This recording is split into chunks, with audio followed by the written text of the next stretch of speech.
Picture this: a rugby icon, celebrated for his elite-level exploits, swapping the spotlight of international arenas for the muddy fields of grassroots football. That's the heartwarming yet surprising tale of Saracens legend Alex Goode, who recently laced up his boots once more, this time for Rugby Lions. But here's where it gets intriguing. What happens when a seasoned pro faces off against a team that's dominating lower leagues? Stick around to discover how this cameo unfolded and why it sparked so much buzz. Throughout his illustrious career representing England and Saracens, Alex Goode has always come across as the ultimate everyman in rugby. This versatile fullback, brimming with talent, wasn't shy about unwinding with a classic pint or two after clinching major victories and championships. His legendary multi-day celebration following the Heineken Cup triumph, a prestigious European rugby competition pitting top clubs against each other, remains etched in fans' memories as the epitome of post-match revelry. So, when Camden Town Brewery sought a touch of celebrity magic to bolster their fresh grassroots rugby program, called Give 'em Hells, Goode emerged as the ideal ambassador, now serving as a part-time coach for Saracens, where he amassed an impressive 400 appearances and earned 21 international caps. Goode retired on a high note, with no lingering doubts or unfinished business. Yet, his passion for the game runs profoundly deep. That's why he eagerly embraced Camden's offer to don his gear again for a special appearance with Rugby Lions RFC, a Midlands-based club now under the brewery's sponsorship. As the new backers, Camden transformed the team's opening home fixture of the season against Oundle 2s in Counties 2, Midlands East, South, into a grand event, branding it as rugby's biggest round. The occasion drew notable figures like Jim Hamilton and Andy Goode from the Rugby Pod, while Wales and Lions legend Scott Quinnell delivered an inspiring pre-match pep talk. Every supporter in attendance was treated to a complimentary pint of Camden Hells, adding to the festive atmosphere at Webb Ellis Road, the historic ground named after the sport's supposed inventor, William Webb Ellis. Goode arrived an hour before kickoff, anticipating a relaxed outing in the town synonymous with rugby's origins. Having battled heavyweights like Toulouse and competed against global superstars in colossal stadiums, he might have underestimated the challenge.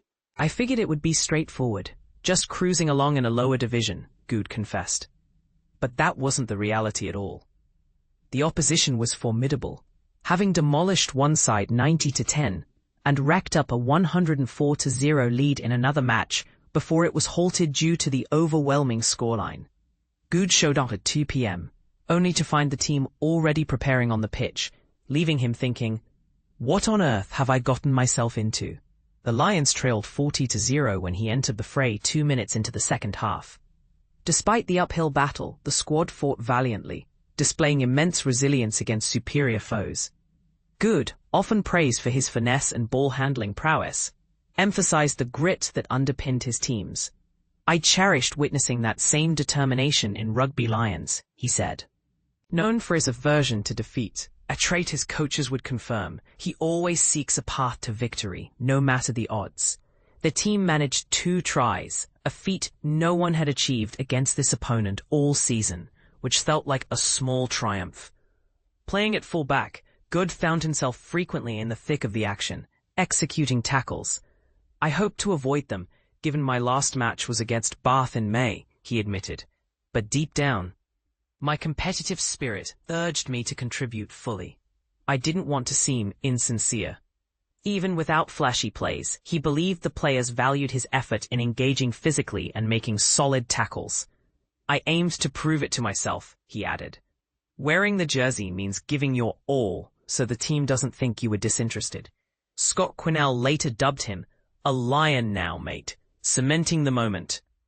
Though Rugby Lions endured a heavy 63-13 loss, the sheer joy of fielding a team and a star guest made it a celebration. Once a First Division powerhouse, the club has weathered turbulent times, particularly financially. A notorious episode involved former player Michael Allen taking charge, hiring Neil back as coach, and making grand promises that ultimately faltered, plunging the club to the league's depths. Post-COVID, more fiscal woes hit again. Camden Town Brewery support has revitalized spirits at Webb Ellis Road. With free drinks and Goode's jovial presence, the clubhouse buzzed with positivity last Saturday.